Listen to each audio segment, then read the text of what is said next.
Welcome back خواتین و حضرات. ہم گفتگو کر رہے ہیں محرم الحرام کے بارے میں.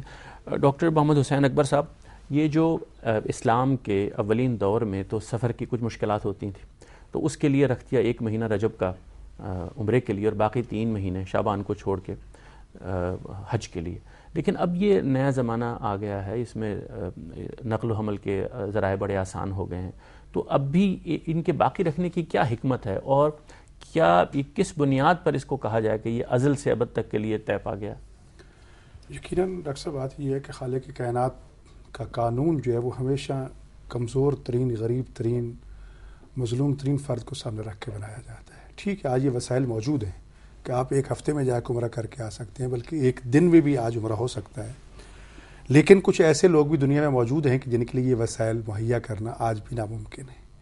دوسری چیز یہ بھی ہے کہ توجہ یہ دلائی جاتی ہے کہ جب آپ مکہ مکرمہ میں حاضری دیتے ہیں اور عمرہ کے لیے جاتے ہیں تو وہ چند گھنٹوں کے لیے سلام کر کے نہ آئیں، بلکہ چند دن وہاں گزاریں، وہاں رہیں.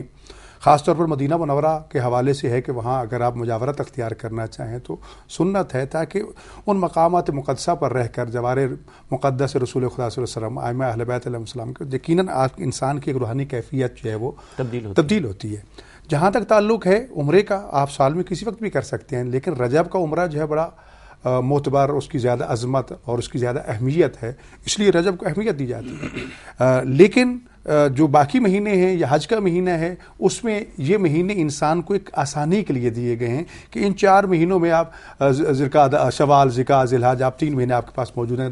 8 ذی الحجہ تک بھی اگر آپ پہنچ جاتے ہیں اور عمرہ تمتع بجا لاتے ہیں، جو بھی آپ کا فرض ہے، تو آپ حج کر سکتے ہیں. ضروری نہیں ہے کہ آپ 3 مہینے ہی وہاں رہیں، لیکن ایک وسعت دی گئی ہے، ایک آسانی پیدا کی گئی ہے کہ اگر آپ جانا چاہیں. آج بھی کتنے ممالک ہیں کہ جو 3 مہینے وہاں رہتے ہیں، 2 مہینے میں رہتے ہیں، ان کے پاس وسائل نہیں ہیں. جبکہ کچھ ایسے ممالک بھی ہیں آج 15 دن میں حج کر کے واپس آ جاتے ہیں.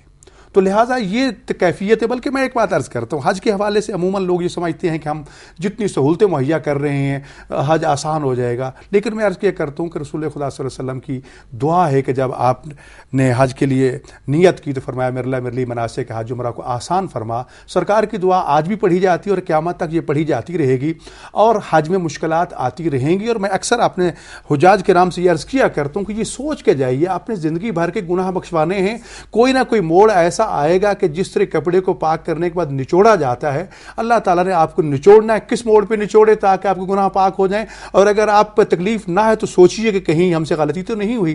تو لہٰذا یہ ایک سہولت دی گئی ہے اسلام کی طرف سے کہ آپ ان مہینوں میں کسی وقت بھی چلے جائیں، عمرہ تمتع بجا لائیں، وہاں آرام سے رہیں.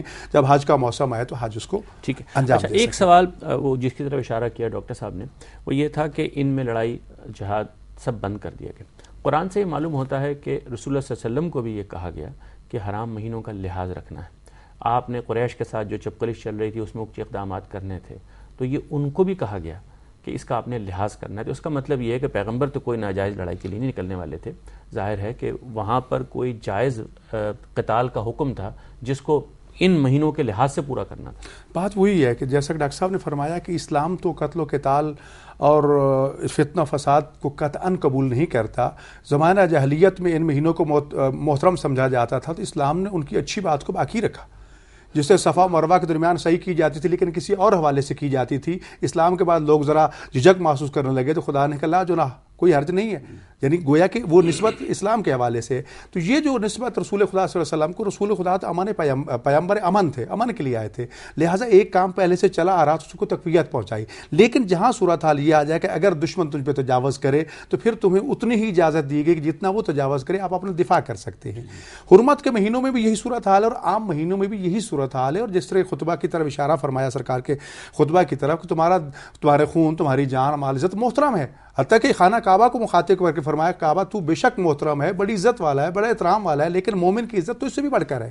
تو لہٰذا ایک مومن کی جان، مال، عزت، ناموس کو اسلام میں بہت بڑی اہمیت دی گئی اور اس کو باقی رکھا گیا اور اب بھی باقی ہے. اور اسلام تو پیغام امن دیتا ہے، لہٰذا کسی طور پر بھی حالات کے تغیر و تبدل کے حوالے سے اس مفہوم کو نہیں بدلنا چاہیے کہ اب ان مہینوں کو کم کر دیا جائے یا زیادہ کر دیا جائے. نہیں، بلکہ یہ 4 مہینے تو ایک پریکٹس ہے کہ اگر 4 مہینے ہم امان و سلامتی سے رہ سکتے ہیں تو باقی 8 مہینے کیوں نہیں رہ سکتے؟ ہمیں پورا سال رہنا چاہیے. اور یہ عبادت کی طرف توجہ دی گئی. ایک بات میں عرض کرنا چاہتا ہوں جس پر ڈاکٹر صاحب نے اشارہ فرمایا روزے عاشور کے حوالے سے روزے کا, اس میں صورتحال یہ ہے کہ فقہ جعفریہ کے حوالے سے روزے عاشور کے روزے کو منع کیا گیا ہے, بلکہ یہ کہا گیا ہے کہ آپ فاقہ کر رکھیں اور کربلا والوں کی بھوک اور پیاس کی یاد میں کچھ نہ کھائیں کچھ نہ پئیں, تاکہ آپ ان کے غم کو منا سکیں, ان کی یاد کو باقی رکھ سکیں. اور جیسا کہ یہ پہلے حکم موجود تھا, زمانہ بدلنے کے ساتھ, حالات بدلنے کے ساتھ حکم بدلا. یہودی بھی روزہ رکھا کرتے تھے, رسول خدا صلی اللہ علیہ وسلم نے اس وجہ سے اس دن کو روزہ رکھنے سے منع فرما دیا. لیکن اس میں پھر ایک دور آیا کہ بنی امیہ کی طرف سے خوشی کے طور پر روزہ رکھنے کی تلقین کی گئی کہ ہمیں کامیابی ہوئی ہے, لیکن ائمہ اہل بیت علیہم السلام نے اس کو سختی سے منع کیا اور فرمایا کہ شہدائے کربلا کی بھوک اور پیاس کو یاد کرتے ہوئے فاقہ کریں, تاکہ آپ ان کی پیاس کو یاد کر کے یہ پیغام لے سکیں کہ اسلام کے لیے اگر بھوک اور پیاس بھی برداشت کرنا پڑے تو ہم اس کو کر سکیں. یہ ایک مختلف نقطہ نظر ہے. اس میں میں تھوڑا سا عرض کروں کہ جو اشہر حرم کے بارے میں قرآن کے بارے آپ نے ذکر کیا, سورہ بقرہ میں اللہ تعالیٰ نے اس حوالے سے ایک جملہ ارشاد فرمایا, ایک آیت میں ہے الشہر الحرام بالشہر الحرام والحرمات قصاص, یعنی حرمت والا مہینہ حرمت والے مہینے کے بدلے میں ہے, اور حرمتیں ایک دوسرے کا بدلہ یا تبادلہ ہوتی ہیں. کہنے کا مقصد یہ ہے کہ اگر دشمن وائلیٹ کر رہے ہیں, ہاں اگر دشمن وائلیشن کر رہا ہے تو تم بھی کرو, تمہیں بھی اجازت ہے, پہل تم نہ کرو, پہل تم نے نہیں کرنی, اور پہل کرنے کی اسلام نے پورے سال میں اجازت نہیں دی. ٹھیک ہے نا جی. تو ان مہینوں کا یہ پہلو کہ اس کے اندر احترام کرنا ہے, اسلام نے اس کو وسیع کر دیا پورے سال تک. بالکل, میں ایکچولی یہی بات کرنا چاہ رہا ہوں. خواتین و حضرات ہمارے ساتھ رہیے گا, ہم ایک بریک کے بعد حاضر ہوتے ہیں.